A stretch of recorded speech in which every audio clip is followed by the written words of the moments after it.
The Influencer's Edge is brought to you by the Invisible Influence Series.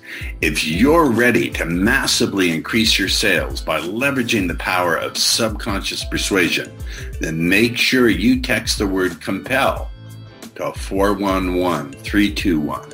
That's COMPEL to 411321. And if you're outside of the United States, then use WhatsApp and text the word COMPEL to 1-909-741-1321. Make sure you put in your best email address because that's how we'll deliver the goodies.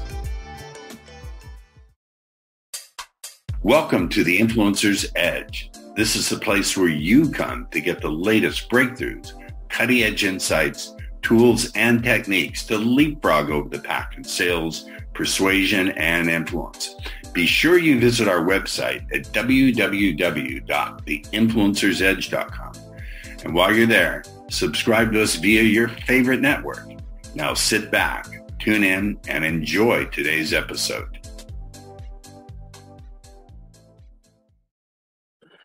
Welcome back to the Influencer's Edge. And once again, we have an amazing guest. We have Tom McCarthy. Tom, welcome to the show. You have a lot of brilliance and wisdom you're going to be laying out for us. So thanks. We appreciate it. Yeah, great to be with you, Paul. Now, let's dive a little bit into your bio. It's so extensive. You have so many achievements that I'm going to have to truncate it and cut it short because there's just so much on here. It would take up a chunk of the podcast. That's just because I'm old, though, Paul. Hey, we're not old. In terms of birthdays, we're old. But in terms of wisdom, we've not yet begun in years. So Tom is a father of two, husband of 30 years. Wow, that's an accomplishment in and of itself. CEO or board member of 8 companies? Yep. Where in the world do you find time to be a dad, a husband, and be the CEO, a board member of 8 companies? That's magnificent time management. Yeah, most of them are, I'm on boards, and some are companies that I'm not on boards anymore, but I have been on several boards. And you are an early stage investor in over 40 companies, and you're a worldwide philanthropist. After a successful career with a Wall Street firm, Tom found his true passion in the field of helping people in business, athletics, that's interesting, and life. What have you done with people in athletics? Are you an athlete yourself? I was a moderate athlete in college. I actually played football in college, but I didn't get off the bench very often. Yeah, I've coached 4 athletes that have gone on to win Olympic gold medals. I've coached world champions. Wow. My children, who are now 29 and 26, were both Division I athletes. My daughter played soccer at UCLA, was a national champion. Go Bruins. Yeah. And then my son was a point guard, a basketball player at Harvard. Wow. So some significant achievements there. And so you help people break through their limitations and step into their full potential. You've been a peak performance coach for athletes, as you've said, who've won world championships and Olympic gold medals. In the corporate world, your clients have included Cisco Systems, Microsoft, Wells Fargo, startups like that. You've been called the world's #1 high-stakes performance coach, and you've been selected by Forbes as an expert and thought leader in the areas of leadership, communication, and peak performance for their Knowledge Innovation Center. Wow. Okay, I think that shows that you are an accomplished gentleman, to say the least. So let's talk about some of the things that you uniquely bring to the table. I know that your book, share the title of your book. Yeah, the book is called The Breakthrough Code, and it's actually a story. So it's a parable that brings to light the things I've noticed over the years that people, the gold medalists I've coached, the CEOs of big tech companies that just have that knack of getting the ball past getting the ball in the end zone or crossing the finish line. What do? Because at some point in time, everybody gets stuck in some area of your life, but some people get unstuck and other people just kind of give up or give in. I've got a saying that average conforms to reality. So every day people wake up and they have things that are most likely to happen based upon what they've done in the past and their habits. And most people just accept what's most likely to happen. But then there's the great people in life, which anyone could be a great person in life. But I say average conforms to reality. Greatness creates a whole new reality. It literally shifts reality. And reality, I was actually just reading, I think he had 13 or 14 rules, but the guy who started Y Combinator, that takes young companies and incubates them, and he's created over $1 trillion worth of value in these companies. But one of the things that he talked about was one of the rules that he notices in great founders is that they have this knack of bending reality to their will. And so that's what the breakthrough code is really all about. How do you create? Whoa. Yeah. I want you to unpack this. Bending reality to their will. It sounds like magic. Well, it is magical in certain ways. I mean, the average person thinks it's, can't be done, but great people know that you can bend reality. You can shift reality. I mean, look at what's happening in the Ukraine, right? You had a country that was attacked by a much larger country, a much bigger military force, more resources. And the most likely thing that was going to happen was that Russia was going to attack, and 2 or 3 days later, Ukraine would surrender, and that would be that. But you had this guy, President Zelensky, that said, no, I'm not going to accept that. That may be the most likely possibility. But he stood up and he said, look, we're going to win. We need some help, but we're going to win. And he started shifting reality. And he got people like me and you and other people to have an awareness of something going on that most of the time we wouldn't even care about. But now resources are coming, support's coming, and they're still fighting. No one else is fighting that battle for them. But a leader stood up and shifted reality. And that happens all the time, not always on a global scale like that, but this is what we can do. I see that, you're in your background, it said the sales advantage, salespeople, great salespeople. One of my companies, we do presentation training at a lot of the big tech firms. And as a matter of fact, we have trainings going on today. I don't do them, but I have people doing them. And part of what we are helping people to do is to shift reality. Because when you walk in, you might have a customer that's not a fan of your company, not interested in buying, doesn't think they have budget. As a salesperson, you have to shift that reality if you want to have a successful engagement. And so that's what I love. I love the fact that we are creators here on this planet, and we don't have to just accept what we see as the physical reality, because everything's created twice, first inside, then on the outside. Everything's first created in your mind. And so when we start to understand that, and also everything's just energy, right? Everything is energy. Human beings are energy. The computer I'm looking at you at is energy. It's dense energy, but it was created in somebody's mind. Somebody shifted reality and came up with this idea. And now I've got this desktop Apple computer that I'm talking to you over. But this is what we can do as human beings. And I want more people taking control and the power that they truly have to create a better life for themselves and for everyone else. That I love this, that average conforms to reality, but great people create a whole new reality. They create a whole new reality. Yeah. That's amazing. So let's go ahead about the fable. Continue with the fable. Or the fable of the story, however you want to put it. Yeah. So there's 3 big ideas. I mean, it's a young person that is struggling, has a lot of potential, not achieving what they could. He's a software salesperson, but he's got, this quota that for 2 years in a row, he's not gotten close to hitting. And now his manager calls him in and is going to put him on a performance plan. And he's, oh God. Yeah, he's struggling because he doesn't know what he can do because he's working so hard. But then he starts to learn how to shift reality. And there's 3 big concepts that the book is built around. And it's, I hope people will read it. It's a very engaging story. I've gotten great feedback. It's endorsed by friends of mine like Tony Robbins and Jack Canfield. And Tony who? Yeah. And all sorts of other people in tech and outside of tech. But the first big idea is anybody who's truly shifting reality is applying these ideas. I didn't discover these ideas. I just watched people. And I said, all right, what are they doing? Why is this happening for them? And could it happen for other people? And I said, yeah, it could. So let me share it. And the first big idea is focus on less and then obsess.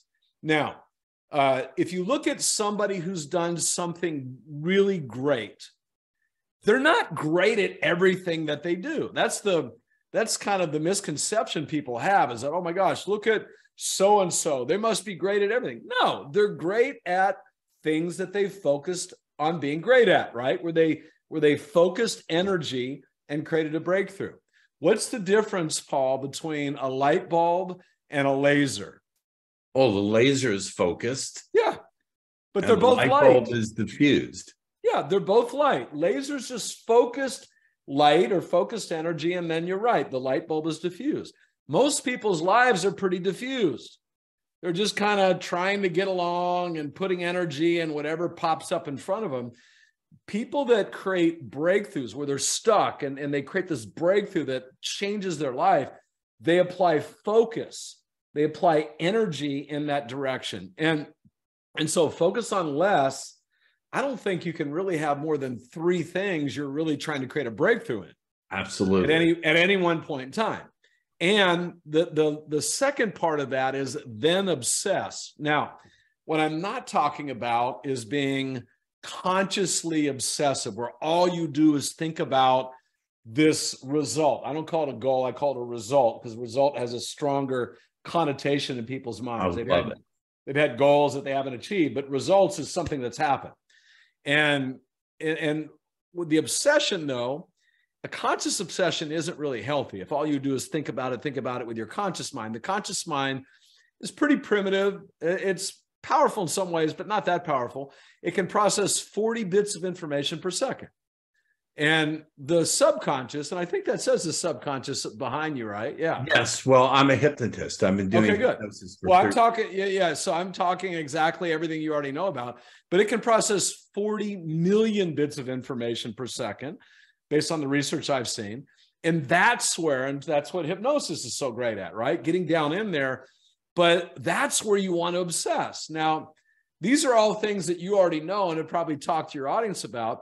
But one of the things that the habits align to, I have habits that align to each of these big ideas, but you want to see it, feel it, believe it, and then let it go. And so every day you got whatever result that you want. If you can't see it as if it's already happened, which for most people, that's a non-starter. They go, how can I see something that I can't touch or feel? But every great human being knows everything's created twice. First inside, then on the outside. And so seeing it, feeling it, believing it, and then you can let it go, because the superconscious, I call it the superconscious, by the way, not even the subconscious. I agree. Yeah. Once it knows what you want, man, it's working for you, and it's obsessing, not you consciously, it's obsessing. So I love this. Tom, can I just say how much I appreciate this brilliance? And I'll tell you why. I love bringing people on who are a little bit contrarian. This goes against the advice that says you must constantly think about your goal. I'm going to knock Napoleon Hill for a second. He said you must work yourself into a white heat for money. He did. And so constantly think about it over and over and over again. But I love this. You give it up to the superconscious, and that works on it for you. I love that. That's so contrarian to what most people say, which is obsess all day long. This is brilliant insight. How did you come by that insight? I agree 100%. Because I've been consciously obsessive in the past, and it kind of wears you out, right? And then I'm like, hey, wait a minute, I've got this superpower inside of me. It can process 40 million things in a second, probably more than that. And by the way, I believe the superconscious mind is not a body part. I believe that it extends out beyond our bodies. Oh man, we could talk for hours on this non-local consciousness. Yeah, exactly. I think, and we've all had experiences where we think of somebody And then all of a sudden, we haven't heard from them in, months, and someone emails us or calls us. Well, how did that happen? Is that just a coincidence? So I'll give you another example. I was telling my son, he was working on a deal to buy a big company with some senior partners. He's in private equity, and they needed a couple $100 million more to finalize this deal. And it was a company that you would know the name of. I can't say it out loud, but a very famous, big, prestigious company. And so I said, hey, look, program your mind. He's a huge believer in the mind. I said, program your mind to always be in the right place at the right time. And so what he does, he gets in a alpha state and a meditative state, and just a couple times a day, but he programs his mind. He sees himself in the right place at the right time. And he called me up like a week later after we had talked, and he said, Dad, you're never going to believe what happened. I said, what? He said, well, he lives up in West Hollywood. He goes, I'm walking down the sidewalk. This guy comes running. He's running towards me. He's out for a jog, running towards me. And all of a sudden, right before he gets to me, he stops right in front of me. And he says to me, he said, I don't know why I'm stopping. He said, I don't usually even run this way. I live up in Beverly Hills. I don't even know I ran this way, but something told me I had to run this way. And something tells me I need to stop and talk to you. And I said, what were you thinking? He goes, well, I was a little freaked out at first. And I said, how old was the guy? And he said, Dad, he was an old guy. He was like your age. And I said, well, what did he say? Well, he asked me what I did. And I said, what'd you tell him? He said, well, I told him I was an investor. And the guy said, well, I'm an investor too. And they talked for nothing substantial, but they talked for about, he said, a minute or two. And the guy said, hey, look, great meeting you. If there's anything that, we should talk about in the future, let me know. And he gave him his name, and I think gave him his email. My son didn't know who he was. And the guy jogged off, and my son went back. And when he got back to his place, he looked him up. The guy is a billionaire.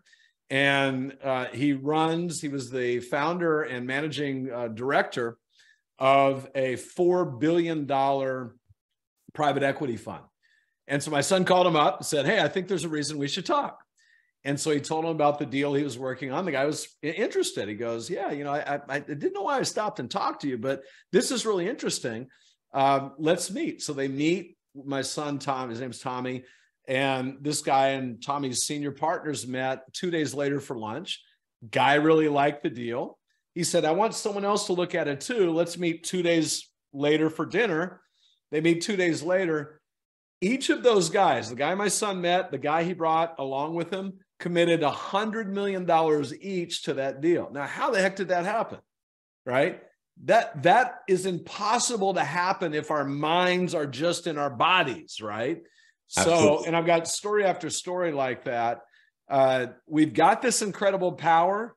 Most people are not using it. You're helping people to use it with the work you do, right? Which is really fantastic. But the majority of the world is just accepting reality, just accepting what's right smack dab in front of them. I want people making this world a better place for everybody.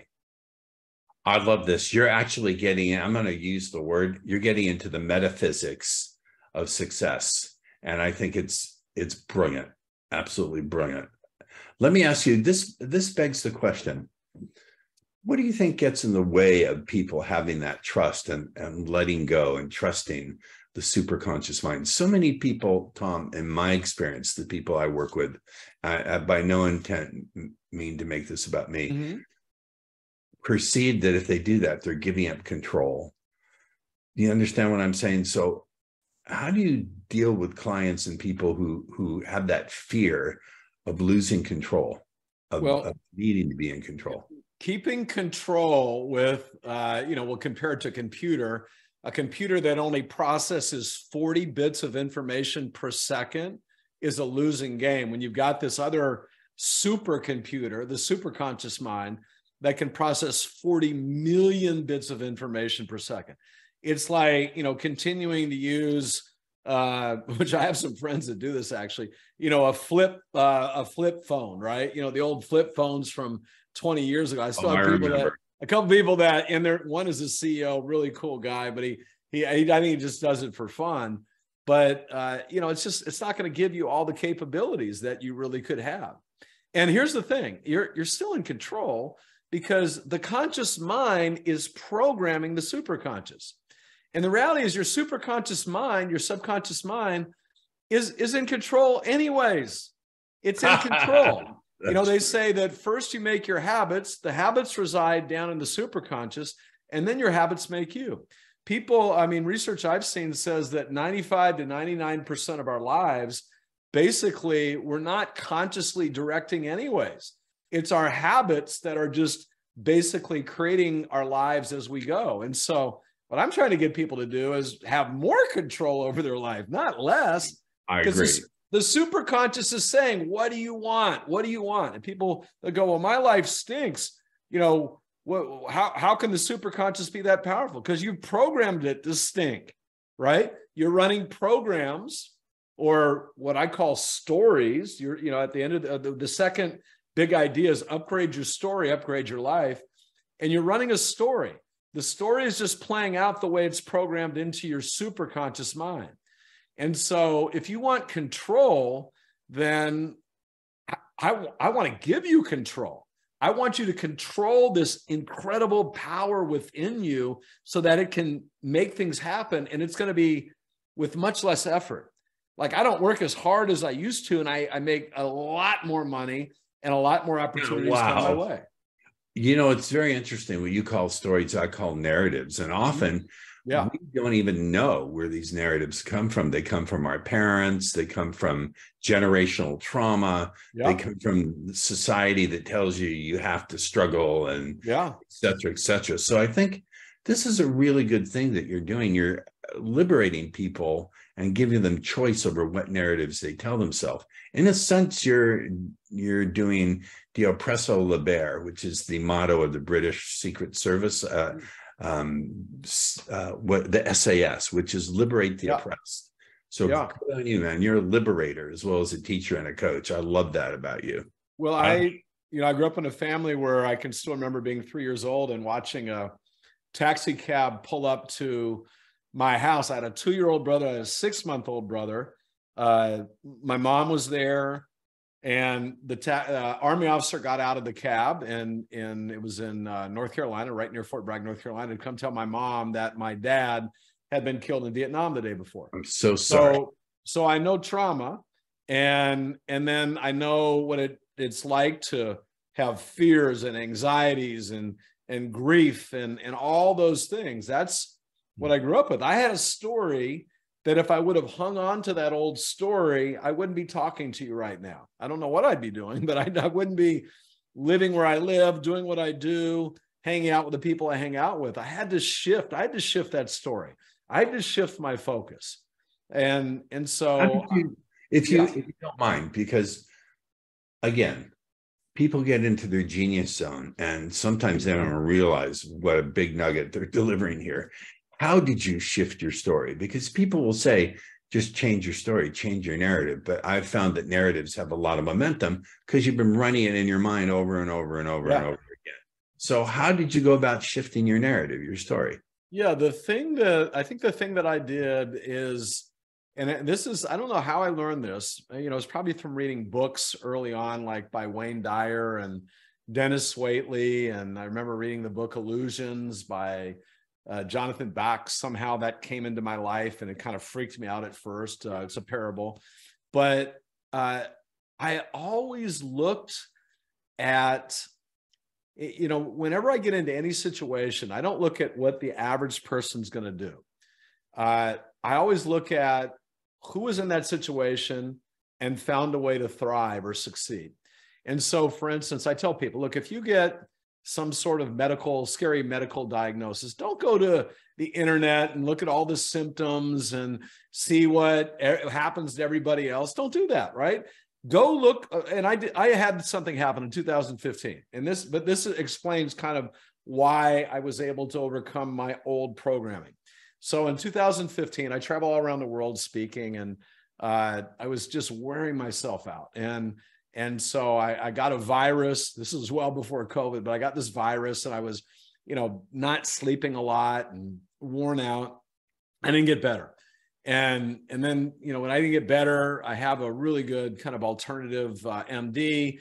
He never does antibiotics, but he said, look, you know, you're traveling, just take this antibiotic. And I took it and it didn't help. And then he said, you know, geez, take another cycle of it. Didn't help. Kind of wiped my immune system out though. Right. It wasn't a bacterial infection. It was a virus, which, you know, he didn't know. He thought it was a sinus infection. And so I got into a situation where it scared the heck out of me because I wasn't getting better. And I literally lost almost all my energy. Like I would sleep for 14 hours a day and I would wake up exhausted because what I'd done was I had put myself in a fight or flight mode, right? Yes. And so even when I was sleeping, my amygdala, right, was activated, you know, danger, danger, danger, danger. Right. And then people are saying, oh, you know, I've got chronic fatigue, and I was inflamed. My every glands were swollen. My lungs hurt. I could walk barely to the bathroom, and I felt like I was dying. I did not know what was going on. And people said, look, this chronic fatigue, most people live with it the rest of your life, right? In their lives. And I'm like, not me. I'm not living like this the rest of my life. And so rather than looking at the symptoms and agreeing with, okay, a lot of people struggle with it the rest of their life, I said, who's had it and got better quickly? And I found a guy over in London. And I said, all right, what did he do? And I talked with him and I found out what he did, and I did what he did and I got better. And so that's kind of my philosophy. I don't think we're ever stuck unless we stick ourselves, you know, make ourselves stuck. There's always new possibilities to shape reality. I got an email from, not an email, something on Instagram from a lady. I still need to talk to her, but she had seen another podcast I was on and then had read my book and said, you know, I'd like to share my story with you. And she had something like, I think it was called like trapped body syndrome, which typically happens when someone has a stroke or their brainstem is damaged, where literally they're totally paralyzed, but their mind is still very active inside a body. Imagine that, right? But they can't move, they can't eat, they can't do anything. I have a friend's mom who's going through that right now. Yeah. And so she said she was given less than 1% chance to get through that, but she made it through. And she basically, what she did, she said, look, I'm going to use the power of my mind to get through this. And by the way, the first two big ideas, focus on less and then obsess, upgrade your story. At the end of the day, all we really are, the narrative, as you call it, or the story, we tell ourselves who we are or what our predicament means. And then the third big idea is pack your day with effective action. It does not mean massive action, right? It means effective action. Effort times effectiveness equals results. And so effective action could be meditating. I was meditating before I got on this podcast, and you called to tell me you're going to be a couple minutes late. Thank you for that. But I was meditating. Now, what did that have to do with success, right? Well, I have to recover energy. I wanted to have enough energy to get on and do my best job with you. There's also achievement actions. But I believe that I would rather be working on increasing my effectiveness by 2 or 3x than try to work 2 times harder than I'm working right now. It's that's another contrarian distinction. There's a famous guru who says, take massive action. And you're saying, no, take effective action. I love that. I absolutely love bringing on guests who have some unconventional and contrarian wisdom to share. Yeah. Absolutely amazing. We're running towards the end of our time. You have so much to share. Number one, when it's convenient for you, I'd like to invite you to come back on the podcast because you're an amazing guest. You have such a wealth of knowledge. But more importantly, I'm sure there are people in the audience who want to stay in the conversation with you.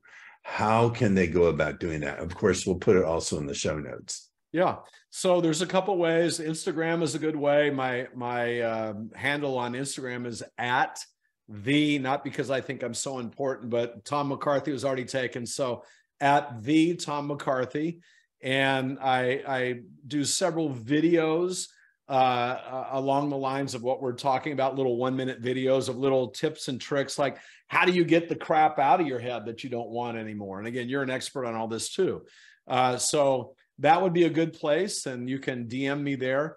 And then also my book, The Breakthrough Code, you can buy on Amazon, or if you want to check out some videos about it first, you can go to thebreakthroughcode.com. And I hope people will read the book. It was a labor of love. It's done very, very well. And I really am inspired by the stories that I'm already getting back from breakthroughs that people are having by reading the book and applying those principles. You know, it's very interesting. The reason I reached out to you is one of my fans and students mentioned that he read the book, and he had a tremendous breakthrough that he cried when he read the book, and it really changed his life. That was the reason why I screenshot. I'm just going to be transparent. I screenshot that message and sent it to my producer and said, get this guy on the show. Yeah, so, thank you. I'm glad you did that. Great meeting you too, Paul. Wow. And we just found out we're neighbors, so that's the second. Yeah, we definitely have to talk about meeting up. So let's have a chat when we're off the air. Tom McCarthy, thank you so much for being on the Influencer's Edge. We'll see you on the next episode. Bye now. Okay, Tracy, we're out. Hold on just 1 second, Tom. The Influencer's Edge is brought to you by the Invisible Influence Series. If you're ready to massively increase your sales by leveraging the power of subconscious persuasion, then make sure you text the word COMPEL to 411321. That's COMPEL to 411321. And if you're outside of the United States, then use WhatsApp and text the word COMPEL to 1-909-741-1321. Make sure you put in your best email address, because that's how we'll deliver the goodies.